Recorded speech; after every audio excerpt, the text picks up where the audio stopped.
What how's moments to downtown Melo? You're listening to the Entertainment Report on iHeartRadio, live from Orlando for Wednesday, July 31st, 2024, delivering some major stories and trends going on in the world of entertainment and beyond. You can follow the show on Facebook, Twitter, or Instagram.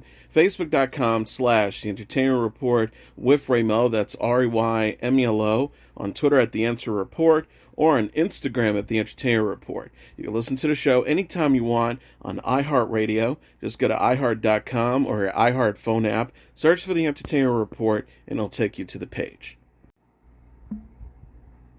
Horizon, an American Saga, Chapter 2 will premiere at the Venice Film Festival. Organizers announced Wednesday that the film will have its world premiere out of competition September 7th at the 81st Annual Festival. Horizon, an American Saga, Chapter 1 will screen at the festival the same day. Horizon, an American Saga is a multifaceted chronicle covering the Civil War expansion and settlement of the American West. The two-part film is co-written, directed, produced by, and starring Kevin Costner.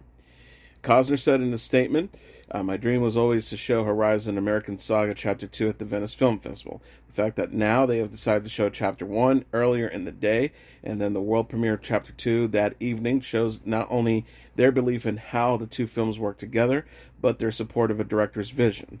I'm indebted to festival director Alberto Barbera for his courage and leadership in committing to this cinematic journey. It is with gratitude and excitement that I return to the Venice Film Festival. Long live the movies and those willing to stand for them." Barbera added, "It is a great pleasure and honor to host the world premiere of Chapter 2 of Horizon American Saga along with its Chapter 1.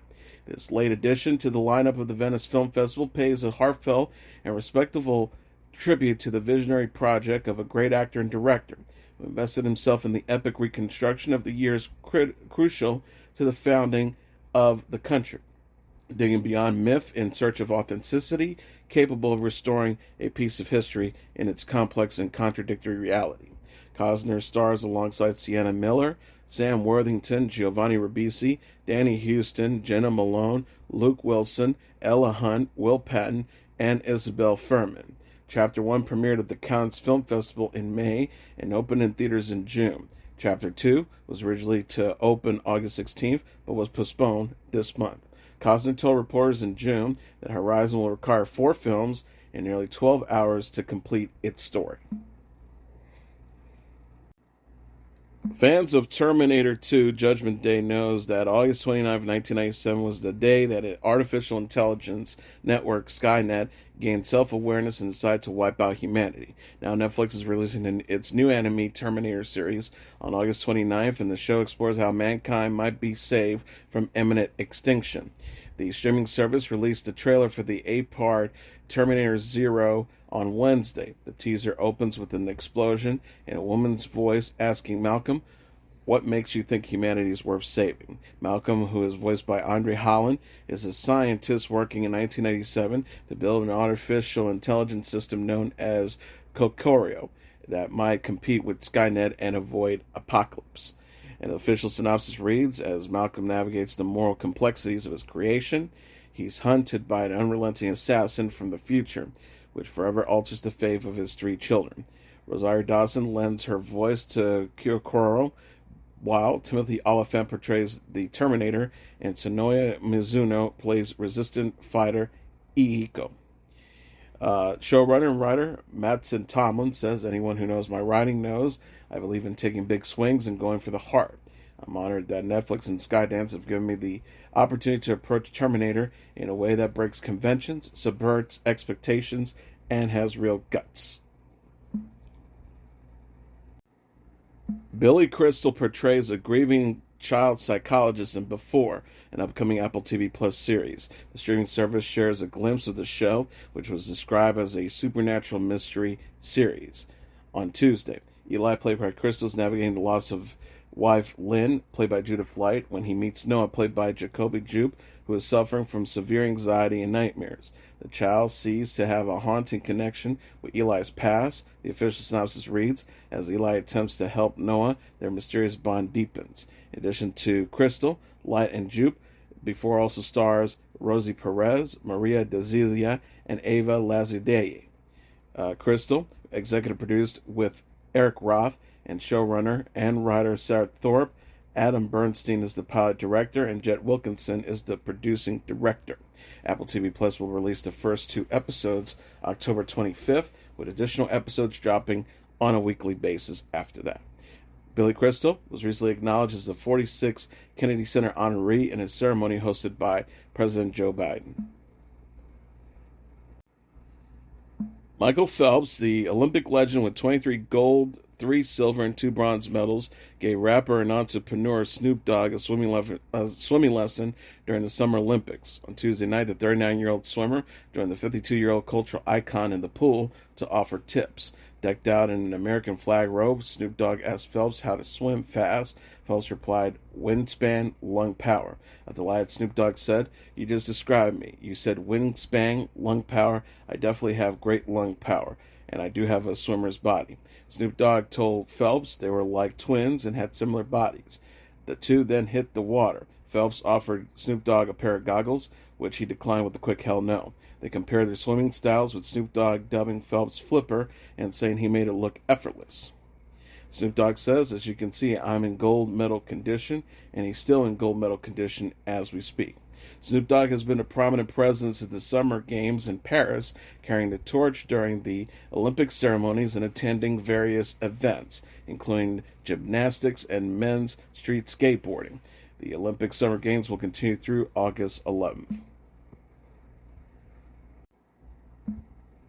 Norah O'Donnell said Tuesday she's leaving after the presidential election as anchor of the CBS Evening News, a post she has held for 5 years.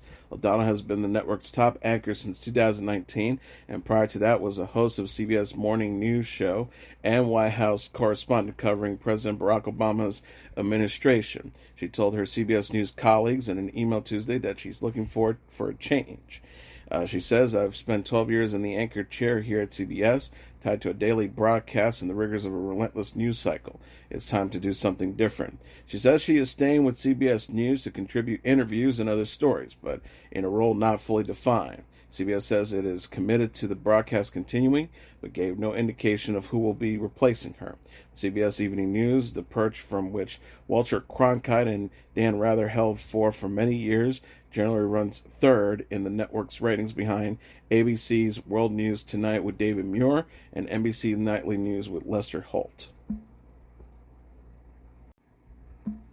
As a gay youth growing up in central France, Hugo Bardin never felt he lived in a world that represented who he was, a world in which he had a place. And this is why Bardin, who performed as the drag queen Paloma, felt it was meaningful and important to be part of the Paris Olympics opening ceremonies that presented a multifaceted, multi-ethnic France with people of different ethnicities and orientations. Although the ceremony's artistic director, Thomas Jolly, and other participants have repeatedly said that the scene wasn't inspired by The Last Supper, critics interpreted that part of the show was a mockery of Leonardo da Vinci's painting showing Jesus Christ and his apostles. Paloma, best known for winning Drag Race France, appeared alongside other drag artists and dancers, along with Barbara Butch, a popular DJ who wore a silver headdress that looked like a halo. Butch has now filed a complaint alleging online abuse and harassment, and Paris police have launched an investigation. Paloma is not at this point planning to take legal action over online harassment and would prefer to focus on the many loving messages that have been pouring in. The performer has been getting thousands of messages daily, she told the Associated Press, most of them positive, but some that he described as violent and even from the Middle Ages. So there are no misgivings despite the backlash. Paloma says she was proud to have been part of a show that did not rely on a series of French cliches. For example, the Parisian with the baguette under their arm.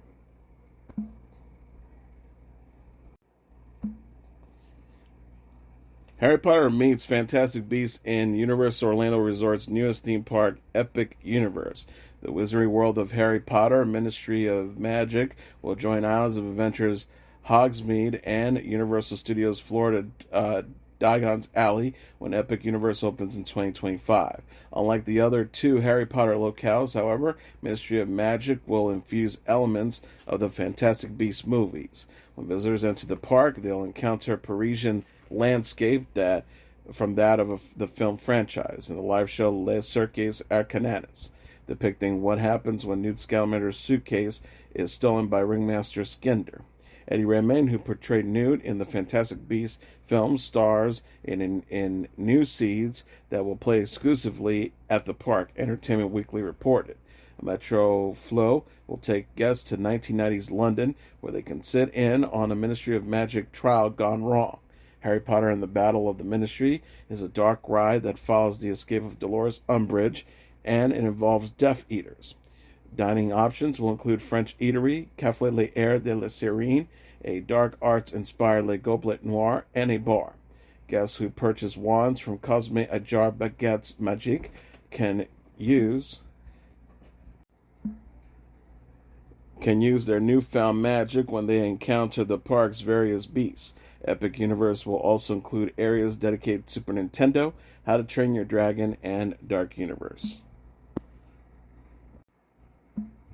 The Attorney General for Washington, D.C. sued StubHub on Wednesday, accusing the ticket resale company platform of advertising deceptively low prices and then wrapping up prices with extra fees. The practice, known as dip pricing, violates consumer protection laws in the nation's capital, Attorney General Brian Schellblatt said. He said in a statement, StubHub intentionally hides the true price to boost profits at its customers' expense. The company said it is disappointed to be targeted, maintaining its practices are consistent with the law and competing companies as well as broader industry norms. The company said in a statement, we strongly support federal and state solutions that enhance existing laws to empower consumers, such as requiring all-in pricing uniformly across platforms. The lawsuit, meanwhile, says StubHub hides mandatory fulfillment and service fees until the end of a lengthy online purchasing process that often requires more than 2,000 pages to complete, as a countdown timer creates a sense of urgency. That makes it nearly impossible for buyers to know the true cost of a ticket and compare it to find the best price, he says. Fees vary widely and can total more than 40% of the advertised ticket price, the lawsuit alleges. The 17th Academy of Country Music Honors will include performances by Eric Church, Darius Rucker, and Keith Urban. The list was released by the Academy of Country Music on Wednesday. Vince Gill, Emmylou Harris, Tyler Hubbard, Jamie Johnson, and Ashley McBride are also slated to perform. Carly Pearce, Jordan Davis will host a show on August 21st. The official description reads, honorees Walt Aldridge, Tony Brown, Luke Bryan, Alan Jackson, Shannon Sanders, Lainey Wilson, and Trisha Yearwood will be celebrated during an unforgettable evening of live music and tributes, frequently described as country music industry's favorite night. Hubbard will also bestow such ACM Studio Recording and Industry Awards as Drummer of the Year and Producer of the Year.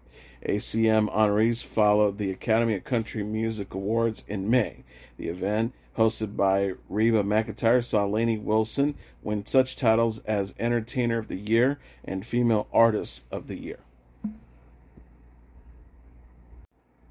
As the Entertainment Report for Wednesday, July 31st, 2024, I'm your host, Mr. Downtown Ray Melo. I'll be back tomorrow to deliver some major stories and trends going on in the world of entertainment and beyond. You can follow the show on Facebook, Twitter, or Instagram, facebook.com/The Entertainment Report with Ray Melo. That's RAYMELO. On Twitter at The Enter Report, or on Instagram at The Entertainment Report. You can listen to this episode or any previous episodes of The Entertainment Report anytime you want on iHeartRadio. Just go to iHeart.com or your iHeart phone app, search for The Entertainment Report, and it'll take you to the page. Good night, and God bless you all.